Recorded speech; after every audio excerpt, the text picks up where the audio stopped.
Ladies and gentlemen, I have a special guest here with me today. Some know you as an animal, but I know you as a friend.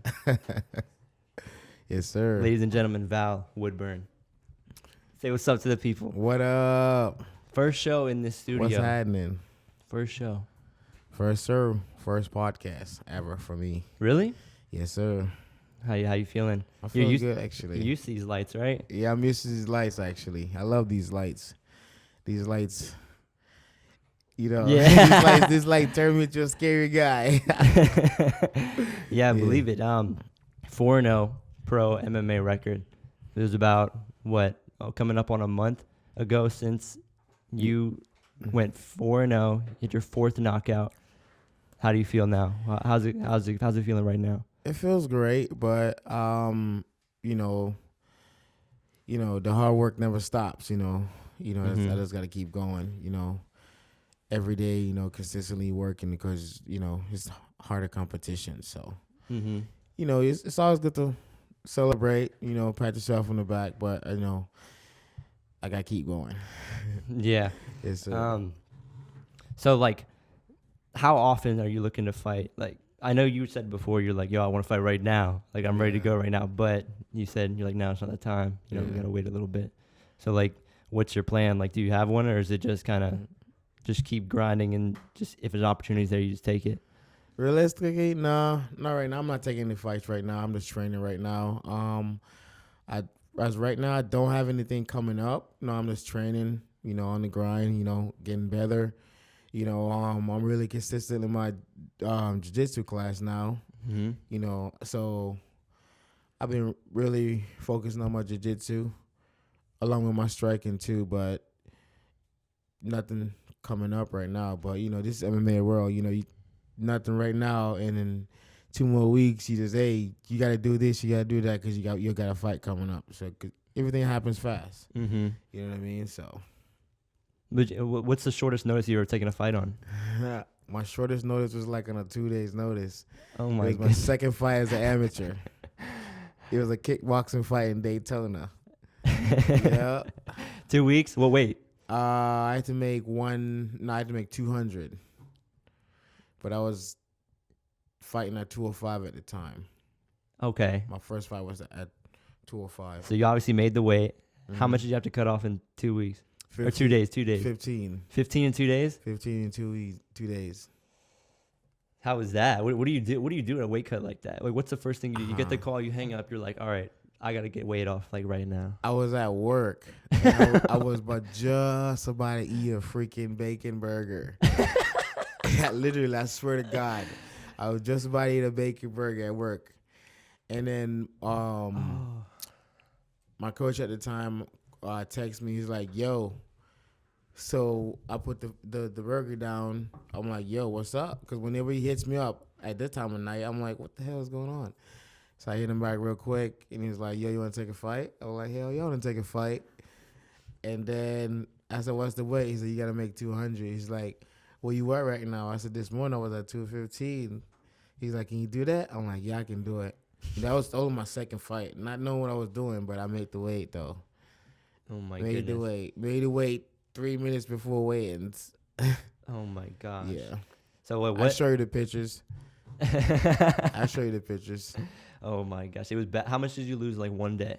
The first day? The first day, because when I got off work that night, I went straight to Planet Fitness, and I went on a treadmill with a bag suit on. So I literally ran out 5 pounds that night.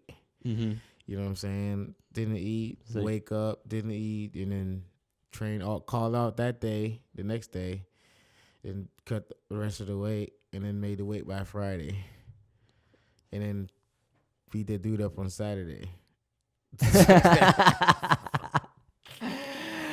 Oh my gosh! What where were you working at that time?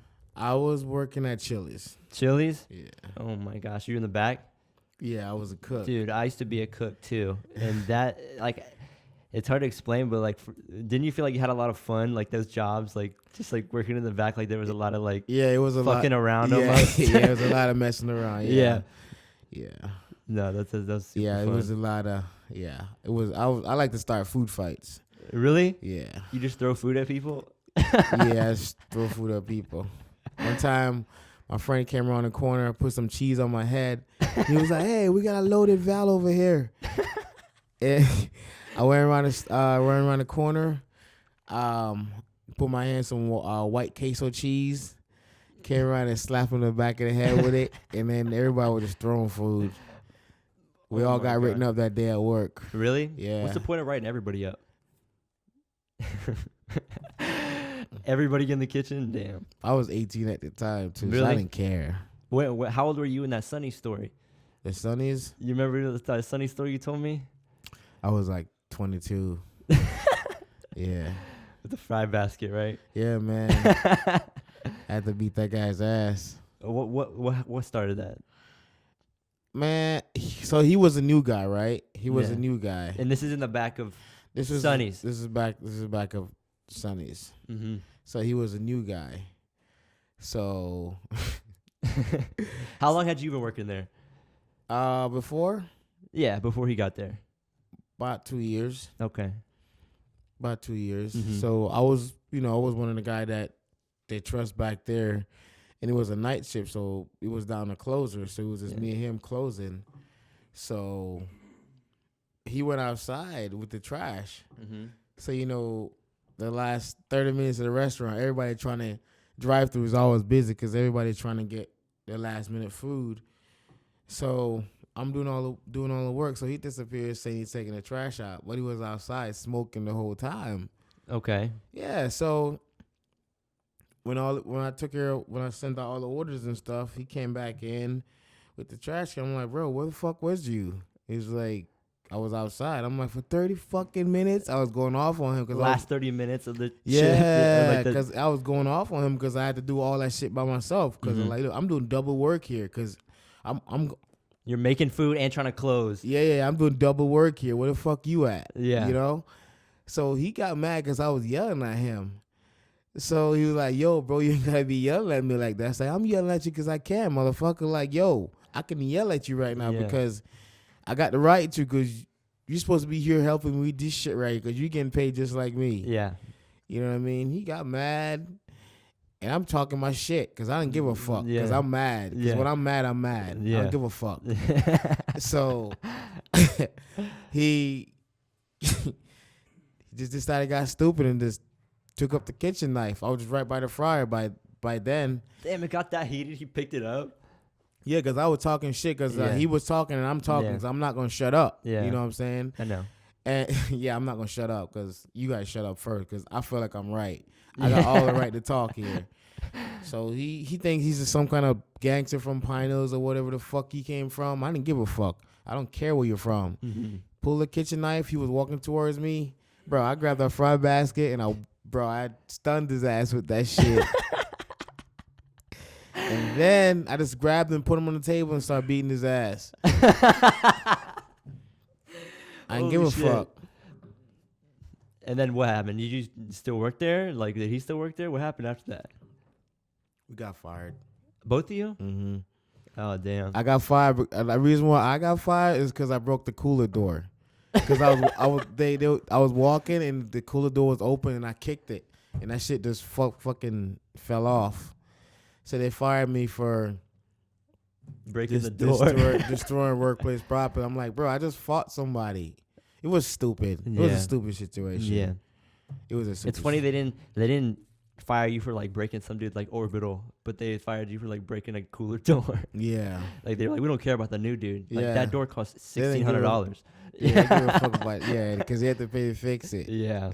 Another dude just obviously it don't matter. Yeah, it didn't matter. Damn, dude. And ever since everybody knew me for that, because the customers, it was an open kitchen. So Really?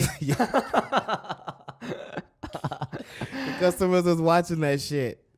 Some guy was like, yeah, we got barbecue and we got a live fight tonight. What a night. Yeah, he was excited. Yeah. Yeah, he was like, you don't see that too often here. He's like, you don't see that too often here. Oh my goodness. So I was known in the Popka for that for a little bit. And then when they saw, like, most people who know me, when they saw, like, I started doing fighting, they were like, yeah, that's what you need to be doing. How old were you when you started fighting? When I start fighting, Because you played football before, right? in high school. So till you were 18. I started fighting at 20, 21, 21. 21, 22. Where'd you start training at? Breaking Point. So I Okay. trained at Breaking Point first, and then I went to Fusion. Like, I'll say a year and a half later, 2 years later. So you're like 22. Mm-hmm. 22 training at Fusion. Yeah. How old are you now? Yeah, I'm 27. Okay. Yeah, times fly. Really? Yeah. So that was you had your second amateur fight when? The one you were talking about earlier? My second amateur fight was at Breaking Point. How old were you then? When did you start? How long was it from when you started training to when you took your first fight? Wasn't too long. By 8 months period to a year. 8 months to a year. Yeah, because I would just I was just invited to the gym. Mm-hmm. I was just invited to the gym, and then just training, just going back and forth, and then I just didn't show up, and coach was like, "What's up, man? You want to fight? You know what I'm saying? You gotta show up." Mm-hmm. And then at the time it was like Breakthrough. At the time it was Jason Arnett. He was putting on a show, and then he asked me if I wanted to fight, and then I said yeah, and then I accepted the fight. But I was like 250 at the time. 240 at the time. Took the fight at 205 because I had like 4 months because it was in August, like 2 days after my birthday. Mm-hmm. So I remember I took that fight, lost the weight, won the fight within like 23 seconds. Ooh. Yeah. What combo would you hit him with? Man, it was a sloppy ass hook and a sloppy ass right hand. And But that shit got the job done. And for my first fight, it was clean as fuck. that's pretty clean. Yeah. Your first fight? My first fight, because nobody knew how I was gonna do. But my first fight, when I was in the cage, it felt normal. Like I wasn't like my first fight. I want to get that feeling back. It felt normal. I wasn't like scared. I was just there. It felt like it's like whatever. I'm here. It's like another fight when I was back home in Jamaica. I'm like whatever, you know. And then it was just like second nature for me. As soon as I hit the guy, he fell. It was just like second nature for me to just go finish the guy. Mm-hmm. It was weird. Weird? Yeah, and then ever since then, that was a fight that motivated me, and I would just start doing this. You think that was because, it was your first fight and there was just way less pressure on you? Probably. Yeah, because now it's like people know you. You got a name. It's like you're Val the Animal. Yeah. So it's almost like you have like your own little legacy. Shit. At this point, so it's like there's more pressure. There's more people watching you fight nobody now. knew who I was. Nobody knew. Not even Mitchell knew who I was at the time. Mm-hmm. Yeah. And so like it was just way less pressure because it was like if you would have lost that, it's like He was like whatever. Yeah. Yeah. Like even the guy when I fought for my amateur debut, that was his first and only fight. You know what I'm saying? Damn. Yeah, that guy is like... He said, not for me. Yeah. Fighting you the first time. Yeah. And I didn't even know what I was doing. Yeah. All I know, I had to hurt that guy. That's all I know. So you said back home in Jamaica that you said that's how it felt like that. Like yeah. Back home, I get in fights all the time. Really? It would just be like... Man, it was a fight every day living back home. It was a fight every day. Every day you wake up, it was a fight. Mm-hmm. So... Damn. How old were you when you moved here? 12. 12? Yeah. Damn. So, like, you actually, like, grew up in Jamaica. Like, some people are like, I'm from Jamaica. But it's like, you moved here when you were 1. You know? Yeah, I moved when I was 12. What are, like, some things that they do in Jamaica just kind of, like, just everyday life that people don't do here? I'm sure there's a lot of stuff, but... First of all, there's not a lot of opportunities back home. Not a lot of jobs and stuff like that. So... No, I mean, it's just you just gotta do what you gotta do. Just gotta do what you gotta do, and that's what it comes down to. So, you just at what age you start getting in fights? Or like when? Early. I mean, yeah, like when you're a Early. kid, but My like sister would tell you all about the fights. Early. Early. It was consistently, like, I was consistently in the dean's office at school. what? Somebody would just say something you didn't like, and you're like, bro, fuck this. It could be a pencil over a book over the stupidest shit. Like, Oh, we're yeah. fighting. Like, Yeah. we're fighting. Like, I'm gonna hit you because I don't like the way you handled the situation. So I'm gonna hit you. So I'm gonna handle it, right? I'm Yeah. gonna handle it for you. Yeah, so I always had that. I used to get in trouble a lot, and then even when I came here, got into fights. Because when I came here, I really had to. When I came to America, I really had to fight, especially in school. Really? Yeah, because everybody used to pick on me a lot because I was a Jamaican kid who doesn't speak a lot of English. Mm-hmm. So everybody thought I was soft. You know what I'm saying? You made the wrong decision. Yeah, man. Yeah, man. I was running down the hallway one day because I was running to the bus, and dude came out of nowhere and just like trucked me, like knocked me. And so the hallways back in the days in school are like shiny, so I'm sliding. That's how hard he hit me. Dude, I got up, bro. I fucked his ass up. Oh my god. Yeah, bro. Got suspended for 10 days. And I had to hide that shit. Because my mom, I couldn't let my mom find out I was fighting. So you had 10 days out of school? 10 days out of school. I took the bus, go to the library, the community library, stay there all day. My mom never found out about that to this day. Yeah. Whooped his ass, dude. I didn't know this dude out of nowhere, but I guess he was the bully. But I didn't play that shit. So what happened? You were just running and he just like stepped out. I was, you? so the whole. I don't know if like back in the days of schools, like with the bus loop, most of the hallways when you run, you can see the bus loop, you can see the number of bus you're riding. So I'm running to my bus because I was late, to get my bus. Dude came out of one of them hallway doors and just trucked me, dude. What a dick, dude. How old were you? Huh? Or what grade were you in? I just came to America, dude, about like 6 months into the country. So you're like 6th grade, 7th grade maybe? It was 7th grade, I think. Yeah, dude. That's fucked. Yeah, dude. What school was that at? It was Lockhart Middle. Oh, you moved here and like where do you Huh? Where are you from? In Florida? Where I moved to? Yeah, I moved over there in Pine Hills when I came. I lived in Pine Hills. All right. And then that's where you went to Lockhart Middle. Lockhart Middle School, yeah. And then what high school? Coe High. And that's where you went all 4 years? I went on 4 years at Coe High. And then you played football there, right? Yeah. You were on varsity freshman year?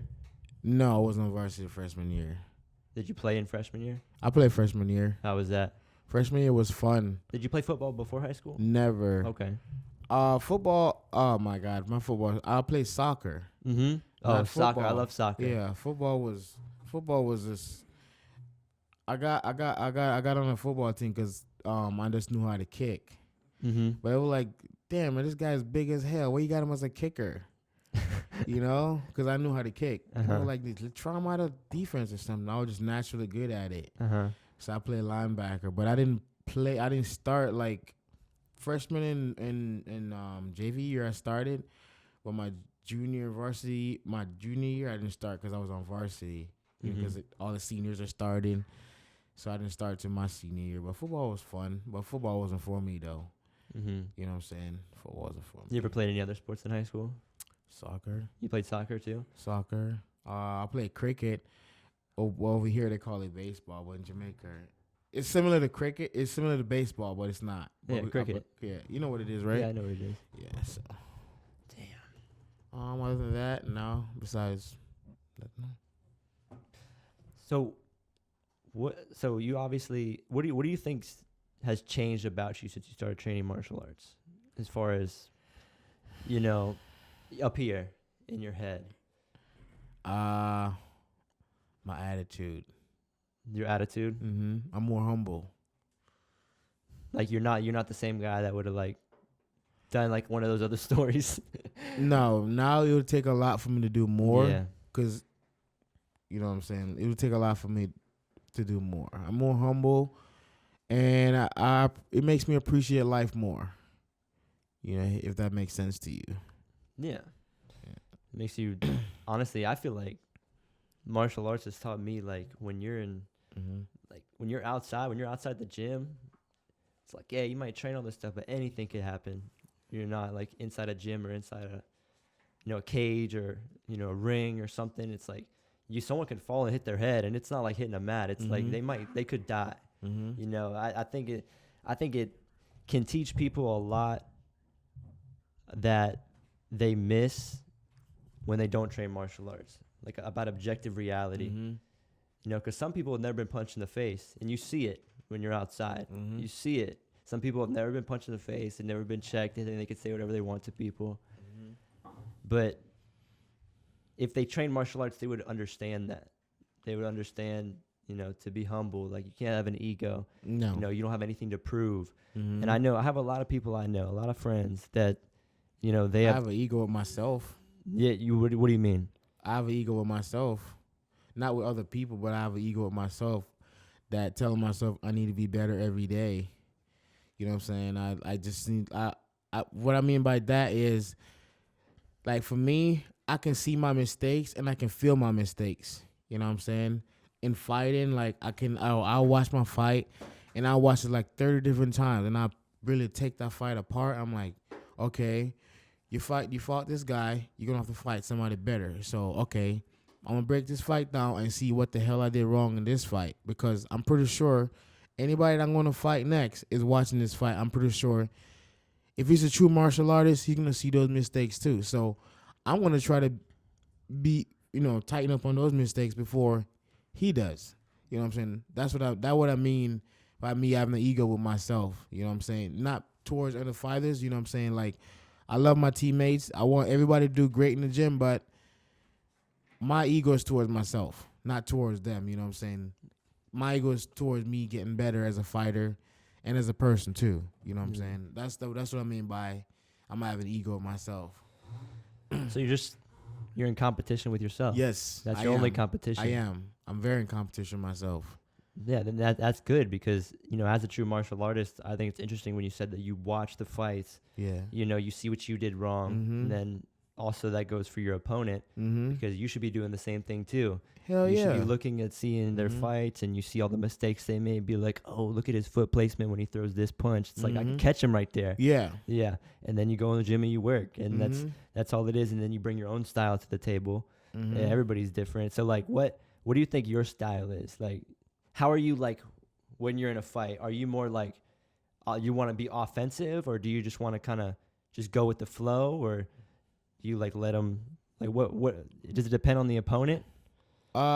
It depends on my opponent, but sometimes I let my opponent dictate what he wants to do, because like I said, I train with one of the best people in the world. You know what I'm saying? Like, one of the best, like, grappling coaches on the planet. So I'm comfortable anywhere the fight's gonna go.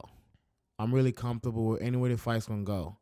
You know what I'm saying? I'm really, like, right now I'm so confident, like the fight can go anywhere. I'll be comfortable there. I won't be freaking out. I won't be going crazy. You know what I'm saying? I'll be comfortable there. Val don't know jiu-jitsu? Okay, let's run it. Val don't know how to strike? Technically, let's run it. Whatever you want to do, we can take it there. That's how I feel. Like, we can take it there.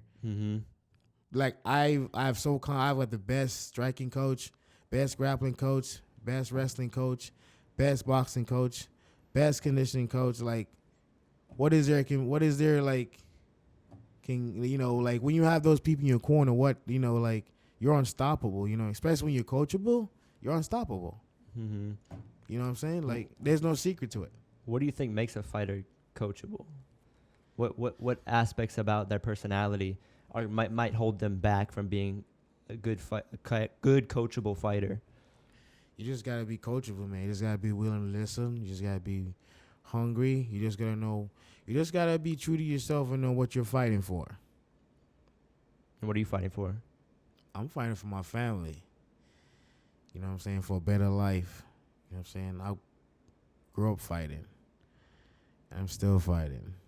So you keep fighting forever. You're just comfortable in there? You're just comfortable in there when you're in the cage? Oh my God. It's like I'm at home. Like, I don't know, it's just like, It's like a roller coaster, man. It's like I'm here. Can't get off now. Let's go for the ride.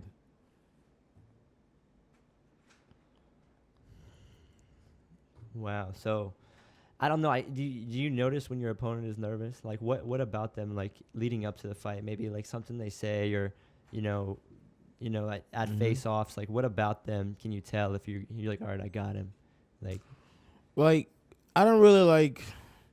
Sometimes you can say that, but at the moment where we're in the cage, we're about to fight. Yeah, but like face off, no, I'm not really face off. Like I said, I'm having fun. Like the face off, the press, I'm having fun. Like I'm having fun. I don't know why most fighters they get like so angry, so like. Sorry, excuse me. You're good. They get so angry. They get so like. They get all that tension. I'm like, dude, just have fun for the cameras.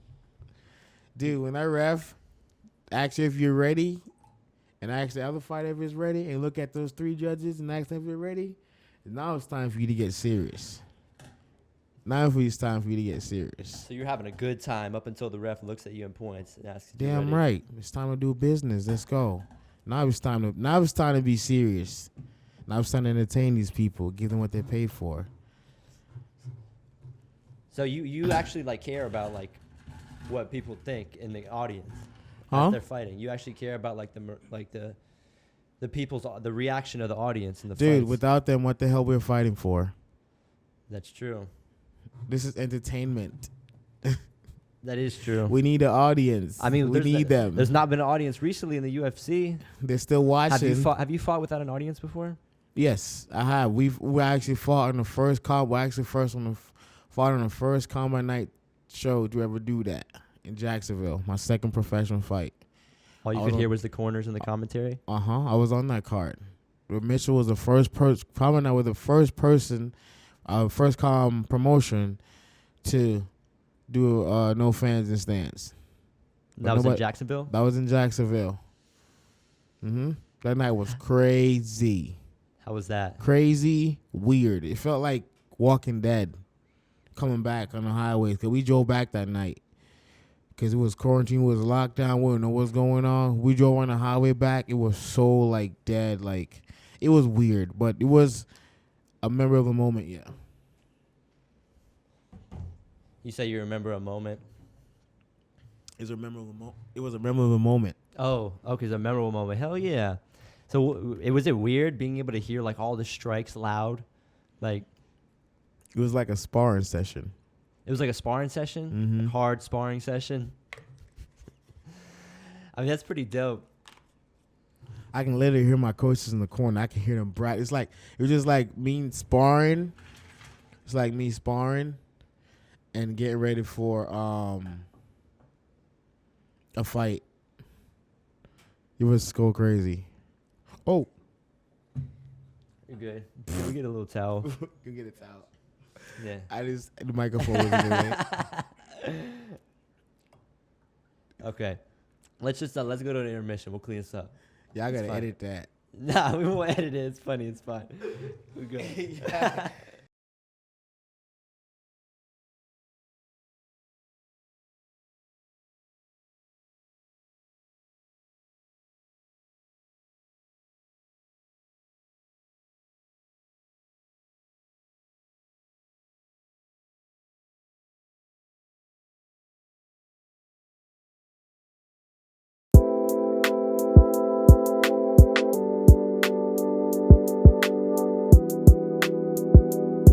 And we're back.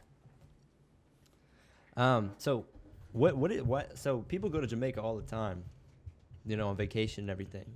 But like people are like, yo, don't go like outside of tourist spots. And I'm like, dude, I'll go with you. I'll go wherever you want to take me. Yeah. Why is it that? Why do people think it's like dangerous? Like, why do people think that? It's not dangerous. It's not what people make it seems. If you're going to Jamaica, you might want to go with somebody who actually is from there. You know what I'm saying? Because you got that shit in every country you go. You just always people trying to take something from the tourists. You got that shit in every country you go. So I don't like the fact that they're saying that it's dangerous in Jamaica. No, that's bullshit. That's everywhere you go. Everywhere. Mm-hmm. It's just different. It's different. No, and I know that. Are we good? Okay, cool. No, so I know that you said you were from there. What about it, like Jamaica, do you think helped you become the fighter you are today? Like, what about growing up there? Was it just always, like you said, you were always in the altercations? You know what I'm saying? So it made it feel like normal to you? I had a good growing up too. It wasn't bad. No, My childhood wasn't bad growing up there. It was good. No, I meant like just people, like your other kids your age and shit like that. That's what I meant. Huh? I went altercations with other kids, you know? Oh, yeah. That's what I meant, yeah. School and soccer field, Mm-hmm. outings. How big is MMA over there?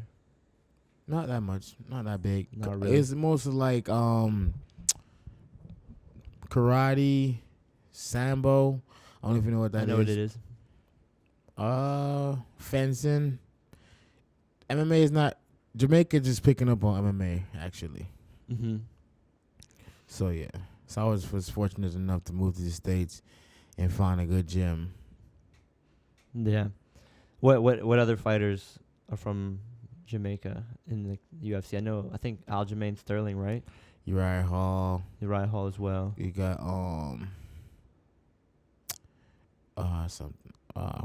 what's his name?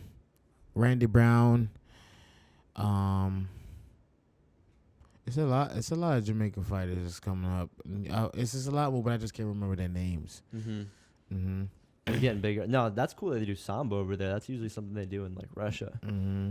I know, so that's pretty cool. Sambo is not big here. I don't think I've ever seen a sambo gym. Yeah. I might have not been looking for it. I never looked it up, but it's not a common martial art like Krav Maga. Yeah. And whatever. So when you started training martial arts, what did you start training? Like, what's your boxing? Boxing's your base. When I started like training, it was more stand up. Mm-hmm. And then the wrestling came on. The wrestling was just second nature. It just came along. Think from football? Think from football. Mm-hmm. From having base. Yeah. And control and stuff like that. Yeah, that's why. And that was your whole position, was just being able to take people down pretty much. Yeah, I can take people down. Yeah. Mm-hmm. But sometimes, lately I haven't been, like, the game plan hasn't been really to take somebody down. So, but I can take it there. Like I said, we can take it there. Nah, we saw your last fight when the team went up to Combat Night in Orlando on the March 13th. Mm-hmm. What? Tell us about that fight. How was that? What did you think was going on in the beginning? Like, tell us what happened during the fight. And that fight, I just thought that fight was gonna be really, really, really boring fight. Honestly, I thought it was gonna be a boring fight. Because that guy fighting style, he just like to press people against the cage, hold them there. He didn't really do any damage, So I just thought I'm gonna have to. I just thought I'm gonna have to be prying this guard for me all night. So in the first round when I came out, you know what I'm saying, I'm ready. I'm in the mood to wrestle. I'm all right. We're gonna wrestle. We're gonna have a fun little jiu-jitsu MMA match tonight. Mm-hmm. We're gonna see who's gonna get ground and pound first. Yeah. So when he came out striking, throwing his jabs, I'm like, what the fuck? And he pushed me against the cage, and he's doing all this little dumb shit. I'm like, yo, are you going to take me down or what? You going to try to take me down or what? So I'm like, all right, fuck it. I'm going to take you down. And Julian was like, hey, no, don't take him down. Save your energy. So I'm like, all right, fuck it. This guy wants to strike. I'm like, yes. He's in my comfort zone. Mm-hmm. And then we just start throwing punches. And that was in the first round when Julian told you that? In the first or after round, the first round? In the first round, you know what I'm saying, I would start touching him up a little bit since I see he wasn't going for the takedown. When he did, I got my underhook and got out of it. And then the second round, when I went back to the corner, Craig was like, yo, that right hand is right there. Coach Mike was like, yeah, that right hand is right there. They all agreed. Went out there, played him for a minute. I heard Coach Mike like, yeah, chin down, Val. As soon as he said chin down, I saw the chin. Hit him right on the button. Came back with the hook. He wasn't there. But I saw him fail, though. But from the momentum from the hook, my body turned. So I saw him, so I turned around and just went for the kill. Yeah, so you said that the 3 wasn't there after you threw it. You had already committed to that 2-3. Huh? You already committed to that The overhand. 2-3 was there. You It already was there. you were committed to it, and Mhm. that's I was why committed to it. So you missed that one. You were like, all right. I was committed to it. Yeah. Cause it was there. Cause once I did my level change and I ducked, I looked up, I just saw it. Cause when you throw that, if you notice, if you see the video, the jab hand was still out there. It was. Yeah, since I went over that, cause it was just there. You know, it was just there. It was just that's just you don't get no better than that. This is just textbook right there. You just gotta take what's given to you. You know what I'm saying? You just gotta take what's given to you. Okay, he don't want to wrestle. Okay. All right, we're going to play a chess match now. We're going to see who's going to figure it out fast. We're going to see who's going to solve this puzzle faster. You know what I'm saying? That's just me, you know. So, you said you had to strike. When do you feel like, I mean, so obviously all 4 of your wins are from knockout. Would you rather end it early? I mean, a fight? Does that come without saying? Oh, it's obvious. You want to end it early? A fight? Yeah. No. A fight is always going to be a fight for me. You know, someone like you gonna ask all my teammates. You know, what I'm saying, build up the fight. I say, yo, I'm getting ready for that 15 minutes because this fight I thought it was gonna be 25 minutes because it's a title fight and it's a professional fight. So I thought it was gonna be 25 minutes. So the whole time I'm like, fuck, I'm gonna go for 25 minutes. So I'm like, fuck, yeah, I'm ready for 25 minutes. So I'm like, yeah, I got the gas tank for 25 minutes. That's how I'm going. But me, it's a fight, dude. You know what I'm saying? But hey, I'm going. Just know I'm coming. Prepare for 25 minutes. Are you? That's just basically what it is. You know what I'm saying? So I'm always going for the kill, though. I'm always going for the kill. But no, I'm coming prepared for 25 minutes. So you're ready for either way? I'm going for the kill. Yeah. I'm trying to finish the fight. That's what we're here for, right? That's what you're here for. But just know I'm prepared for 25 minutes. All right, you heard it here first. You don't want to go the distance. You probably won't either. Right? So, you said you're always going for the kill, you know, but you are ready for 25. What or the 15. Or the 15. Or the 15. Or the 15. Or the 15. Is it only? It's only 25 if it's main event. Yeah, because my last fight was reason I'm saying 25 because the last fight was a title fight, right? And I know when it's professional, it's 25 minutes. So the whole time I was thinking it was 25 minutes, but I didn't got my contract yet, so I didn't see what was on it. So I'm like, all right, cool. It's 25 minutes, 25 minutes, 25 minutes. The whole camp, I'm doing the hills. I'm like trying to max out my conditioning, like trying to get my cardio the best as I can get it, 25 minutes. If you notice, I wasn't even tired. Like after the first round, I'm like, all right, I'm here. I'm ready to figure this guy out. So I'm just going to go out and take it. You know what I'm saying? But if the game plan didn't work the second round, what my coach had discussed it, hey, we're still gonna fight. Just know, all right, we got another round in. We got another round coming up. That's how I look at it. Yeah. So what about that fight do you think that you could have done better? Have you broke it down yet, like 30 times, like you were saying earlier? Yeah, I broke it down. It's a lot of stuff that I can done better. It's a lot of stuff that done better. It's a lot of stuff, and then that's why me and Coach Mike been working a lot. You know what I'm saying? It's just a little stuff. It's just a little tweaks. You're perfectionist. It's just a little tweaks. He is. I don't give a fuck. He is. He's like, you always trying to kill somebody. You just one touch. Nah. He trying to kill me. Just been It's just a little stuff that I need to work on. Just a little stuff, during the off season, during the off time, I'm still training, still get my weightlifting in, still my conditioning. So, I can take a fight. Like I said, I'm not ready for a fight. I want to take a fight, but if I get the opportunity, I'll be in shape to take that fight tomorrow if I have to. Oh yeah.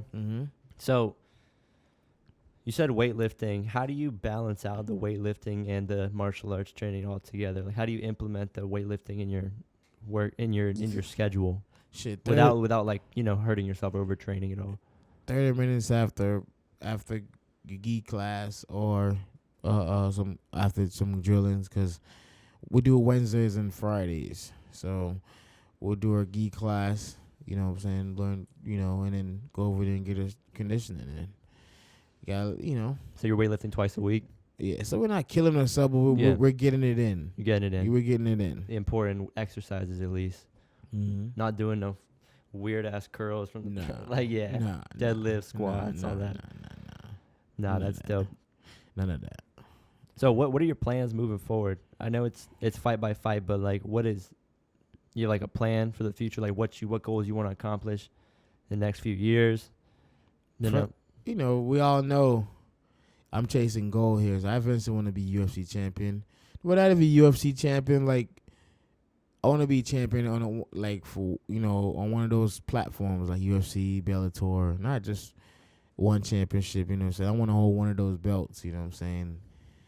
Just to say I did it, because I don't plan on being in this sport forever like everybody else. Mm-hmm. You know what I'm saying? I'm doing my time and get out. I'm not gonna overdo it like everybody else. Because hey, I got a career too. I got a life after this. Mm-hmm. So. You think some people just fall in love with it and can't get out? Mm-hmm. No. I don't want to be one of those person. Mm-hmm. I won't be embarrassed like that on TV. Yeah, some guys just stay in for too long, and the last few fights, it's kind of like, damn, dude, probably should have stopped while you were ahead. Mm-hmm. But I mean, that's people who fell in love with the sport. They're the true martial artists that they're warriors, and Mm-hmm. they're going out on their shield because that's all they know. But nothing towards those guys. No, that's nothing towards them at all. That's they're doing what they love. Like you don't have to go in there. I love it too. Yeah. But hey, I have a family to live for too. Mm-hmm. So what age would you like to not be fighting anymore? Have you thought about that? Honestly, I don't know, but I know it ain't gonna be till I'm 40. Yeah. Yeah. UFC just cut one of the really old stars, Alistair Overeem. Yeah. He'd have a choice. Yeah. That dude's been through some wars. Has so many wins too. He's fought for so long, since '99 or literally in the '90s. Since 2021. That's crazy. That's 22 years of high impact on your head and your body. But he's a big dude. Mm-hmm. What weight class would you like to you fight at? 185? Is that's your sweet spot? 185. That's you. That's you. That's me. 185. That's me right there, man. The animal. So you know how like the middleweight division is not safe, y'all. Just know that. Not safe from you. You The don't tear him middleweight up. division not safe. He's a hungry animal. 185, dude. I mean, it's looking pretty interesting now, like in the UFC at least. I'll get there one day. Yeah, you will get there one fight day. at a time. Bro, I tell everybody you will. I tell everyone, like, dude, it's going to be UFC champ one day. 185. Watch out. Nah, I mean, what, we were talking about music earlier. What, like, you have a walkout song. What's the name of that song? It's We Don't Fair. We Don't Fair? Yeah. By who? It's a Jamaican artist, Ritico. Oh, yeah. So, do you listen to a lot of music when you're training and everything? If you have a choice, yeah. What's your go-to? I like listening to Jamaican ghetto shit. While you're working out? Yeah. Like Welcome to Jamrock? Nah. I listen to those songs, but no. Yeah, that's not it though. No, I like to listen to that. You see how we listen to that over here. You guys that trap stuff. Mm-hmm. That's how it is in Jamaica. That's what I grew up around. You know what I'm saying? Like, I'm not scared to show who I am. Like, I'll play that shit anywhere I go. I don't care. That's why I grew up around. I mean, yeah, we see the Jamaican flag every time you win. You will see right it there. It's gonna be hung up in the studio. Yes, sir. I love it. I love it. You know what I'm saying? I just like to leave it there. Just get any people, really good people I come across. Hey, I'm gonna leave a flag here just to say I was here. You know what I mean? Uh-huh. Because you just putting Jamaica out there. Hey, he's a champ. Mm-hmm. Nah, Jamaica's a cool place. I would love to go. Mm-hmm. You're telling me about rainforest. I love to hike. Mm-hmm. It'd be dope. To see that beautiful landscape. Mm-hmm. And yeah, you said you're going next year. Mm-hmm. You want to see family? Do you go back like every now and then? Yeah, I was there last October. Okay, so you go back 3 weeks. Oof, nice. 3 weeks. I did not want to come back. Really? My last day, I'm like, yeah, man. Yeah, man. You're just home? I was like, man, it's home. It's home. That's dope. Yeah. You live by like the beach or anything? Man, I went everywhere. I was in the springs. I was in the mountains. I was in the river. I was everywhere. Oh my goodness. Everywhere. Everywhere.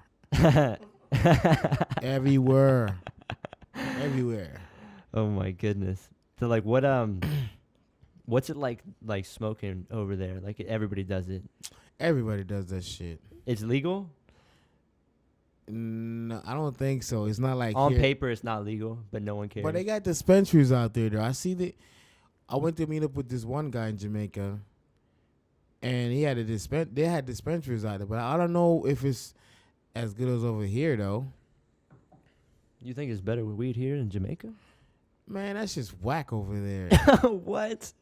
I thought it was like legendary in Jamaica for a tree. It's a lot, but it's not as strong as over here.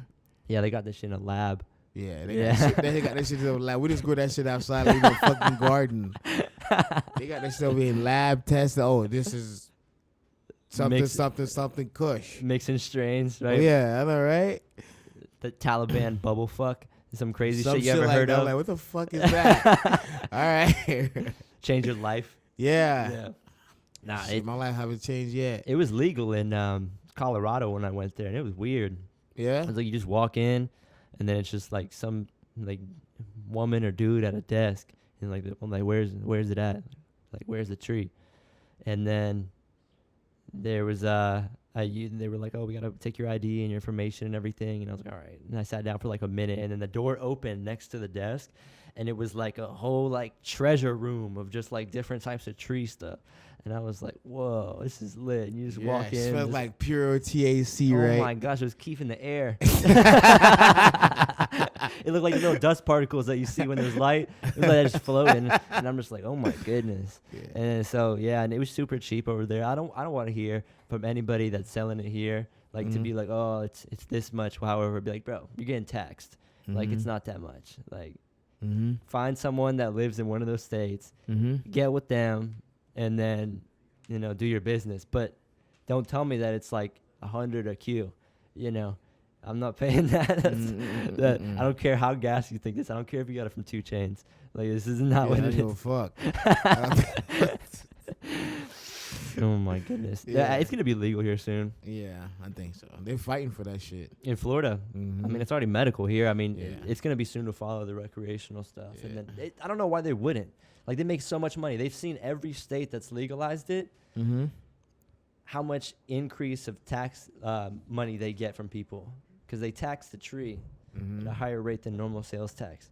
And then so they can sell it in gas stations and stuff too. No. They still have it at dispensaries. Oh, Dispensaries okay. are probably always going to be the only place you can actually buy it legally. I feel like maybe at some point, once everywhere has dispensaries, like it's federally decriminalized, like you can just buy at a dispensary, like alcohol. I feel like then it might get to a point like Amazon can deliver you some and stuff like that. Really? I mean, I mean, that's soon to follow. I mean, it would make sense, because that's all they do now. Like, you got DoorDash. You don't even have to go to the restaurant to get the food. Somebody will get it for you. Imagine having like a Uber Eats, but like for like Uber Eats, but for like Yeah. pick me up for $8 for a quarter or some shit like that. yeah, Uber they drop- Trees. Uber trees. Yeah, there you go. Or they just bring it to you. Yeah, they would just bring it like a Uber Eats, like that's- someone go to the that's lit. dispensary and like pick it up, just like you placed an order. Like you got like 3 McDoubles or You something. think it's gonna be like that? It'll definitely be like that once it's legal or all over the United You should States. start your own business and you do that. Bro, come on, dog. You should do that. Yeah. Don't put this shit on camera. You gotta take this part Oh out. my God, the dog thought somebody was barking. They saw someone was knocking on the door. Oh, we got a big dog here. Don't try. But nah, dude, it's definitely gonna be like that. It'll get to a point. I mean, think about, you could get alcohol delivered. Really? Yeah, That's crazy. yeah, by Uber Eats actually. Yeah, man. But they're taxed, dude. Like you can get like one of those 750, like you get a bottle of wine like this, and it'll be like $20, and like the bottle of wine costs $6. Just to deliver something like that. But you gotta turn around and tip that guy to drop it off to you. You should tip them. Yeah, but some people don't. Those people. Dude, I remember one time I went to dinner and I was with a couple people at the gym. Donnie was there, Brennan, Kai, and we went to this place and it was like Cajun crab place, you know, where they bring you like the tinfoil things with like the crab legs and the corn and the potatoes and sausage and stuff like that. Yeah. And I remember I ordered one of the menu items, and I guess it was like a different one than what I meant, because there was one that we wanted to order that I was going to split with my girlfriend, and it was like $40 or something. It was enough for two. It was made for two people. And then there was like one at the bottom, and it was like royal white king crab or some crazy stuff, and it was like $119.99. And it was that much, and it fed like 4 to 6 people. Like, it was a lot. And I guess when I was ordering, I ordered like the royal king crab, and that was like the royal white king crab or something, and I misspoke. So I told them I wanted the big one that was 120. Without realizing, they brought everybody's food out. Mine comes last because 2 people have to carry this one. Oh, shit. So they bring it down and put it in front of me and her, and everybody's obviously looking like, dude, what is that? And I was like, yo, I didn't order this. Like, I meant to order something else. Because I really thought I ordered the right thing. So I was like, in my mind, I'm like, nah, I didn't order this. Like, obviously. And then, so I'm like, he was like looking, he was like, and it was a family owned place, and I could tell it was like the son like looking at the mom, like, oh, what are we gonna do? And I was like, I didn't order this, like, I can't. Yeah, so they can't afford to just not bring that back. So they brought it back, and then they brought me my original one, because the one I wanted to order was like a third of that one, so they could just pull it out of that big tray they made and make me mine and bring it right out. So, and then I told everybody at the table after that, I was like, I really thought I said that. Like, I really thought that, you know, I ordered the right thing. And they were like, you're such a dick for sending it back. I'm like, dude, I'm not paying for that. Like, I don't give a fuck, you know?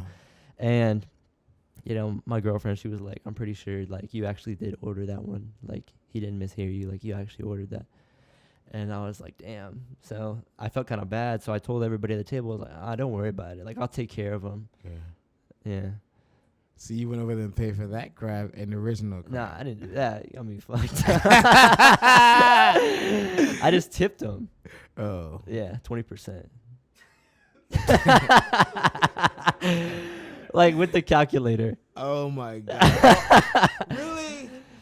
Oh, my goodness. Nah. They were sitting at like a 10 top. Like, I made like almost $200 on everybody's tips, you know? So it's like. Oh, fuck him. And then, you know, they went back there and ate all that too. Yeah. So it's like, you know what happens when food gets sent back? Oh, they didn't touch it and go on the table? Oh, I know. They fucked that shit up. I just made this. Vultures, man. Bro, my first job was at a Little Caesars, bro. And I worked there. That was my first job. Like, first real job with a W-2 was when I was 16. I got hired at Little Caesars. I remember my dad, he was like, came home. I just turned 16. He's like, I got you an application, Little Caesars. And I was like, all right. I was like, cool, thank you. And I went to the interview, bro, suited up. Bro, Little Caesars, bro, people did not suit up for that. There was like one dude in like a tuxedo with a briefcase there. He didn't get the job because he was like overqualified. I'm like, the manager was like, why are you here? And then, but I got the job because I was like some 16-year-old kid with like a polo on. You know, I was really nice. And then, I worked there till I was like 18, ended up becoming like assistant manager and like basically the GM. But I quit, and then I went to Tijuana Flats, and I was a cook back there. And Tijuana Flats was fun because it was like, you know, the people were a little bit older. Like Tijuana, like Little Caesars was like high school, like kids. Like, I've been there. You know, there was like a couple people that were like 40 that would like always be in the back making dough. You know what I'm saying?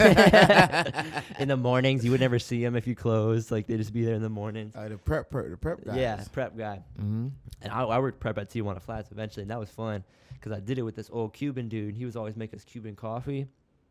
He was crazy.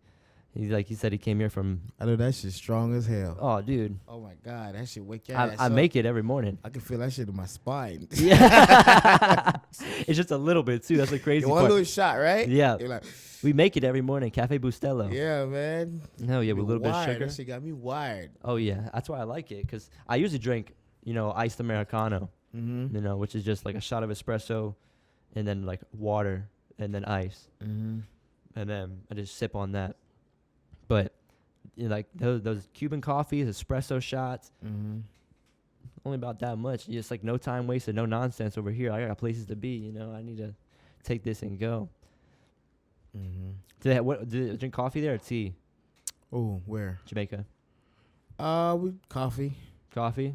Yeah, coffee. What about tea over there? I drink mostly tea. I don't really like coffee. What kind of tea you drink? Green tea. Green tea. Sometimes merengue. What kind? Merengue. Isn't that like a citrus Ginger. fruit? A citrus fruit, right? Nah, it's a tree. Oh, it's a tree. It's a tree. Look it up. Oh. Moringa. I will. Is it good? It's very good for you. Mm-hmm. Better than vitamin C. Better? Way better than vitamin Does it C. have vitamin C in it? Yeah. Well, way better though. What do you mean? Like a It's- better version of vitamin C? It's better. Yeah, just put it like that. Okay. All right. Yeah, I'll have to check it out. Check it out. Because we're drinking orange juice right now, but we could have meringue in there. You know what I'm saying? Nah, because it's green. It's green. You don't want that. It's gonna look like we're drinking the whole. This is the first time you ever had a mimosa, right? Mm-hmm. What do you think? Mixed with that, with the orange juice. Yeah.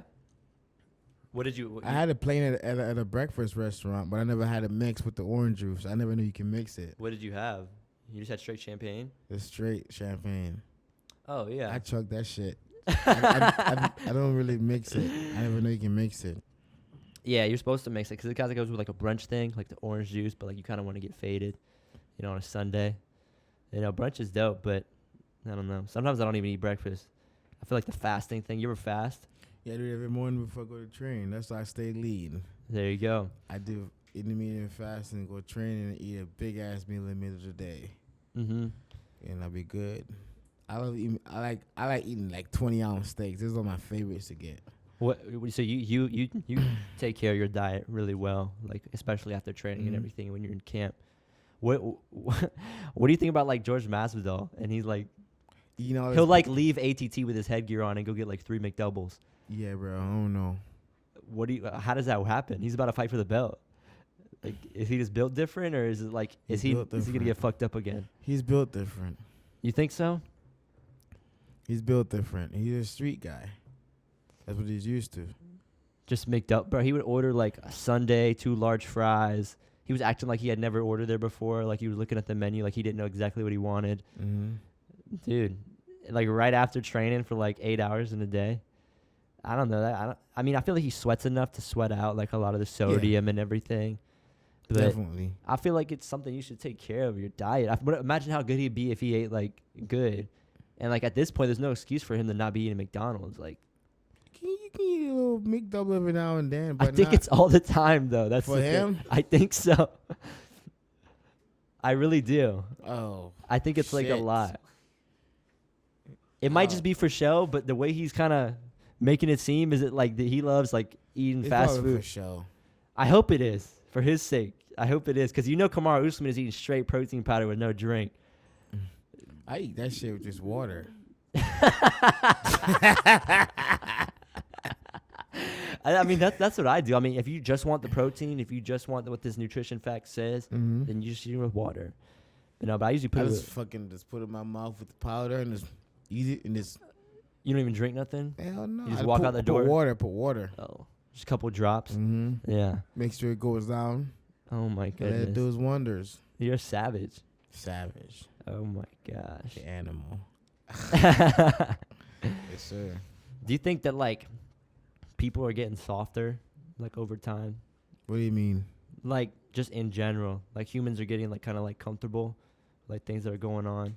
Like you said, like here, like you were saying AC, like you got a Tesla car that drives itself. Like people are like becoming super reliable. Do you think that I think just like I said, like this Uber Eats bullshit is bullshit. Like people like the shop Instacart and all that stuff. I'm like, come on, man, go get your groceries. Yeah.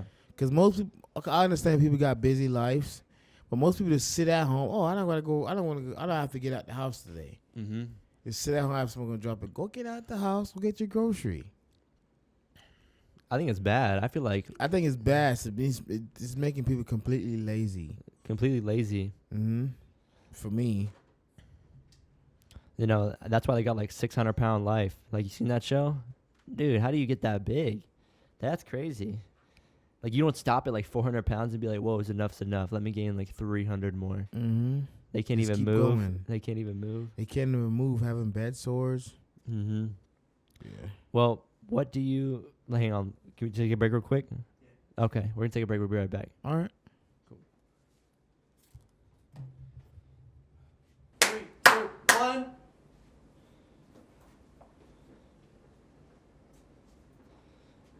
And we're back again. Show everybody your shirt, bro. Val the Animal T-shirts. I got a new one coming out soon. Stay tuned. Where can they get it at? It's gonna be on valtheanimal.com. Mm-hmm. I'll be publishing my website here soon, in a couple of days. So all that stuff will be. By the time this comes out, the website will be up. Mm-hmm. How did you get the T-shirts? From a graphics bar. I've been working with this guy. He's a really good guy. Mm-hmm. Yes, sir. You want to give a shout out to any sponsors or anything? I'm gonna shout out to Graphics Bar, Craig Duncan, the Danger Team, Fusion Excel. You know, everybody that supported me. You know, shout out to everybody that supported me. Shout out to everybody who, you know, who's watching. You know, shout out to everybody who supports Val. Mm-hmm. You know, I got a lot more fight in me, and you guys, I'm gonna keep you guys entertained. That we know you will. What? When can we get the Audie P show like tatted on your arm or something? Oh no, I'm just putting permanent sponsor. Man. Permanent sponsor. Yeah, that can be a sponsor. Yeah, we can work something out. We'll get it on the shorts. Maybe someone could put the logo like in your hair before a fight, like dye that part. That would be hard. We can get it on the shorts. We can get it on the shorts. Oh my goodness. We can get it on the shorts. We can work something out. Oh yeah. Well, we're gonna be up there in Tallahassee.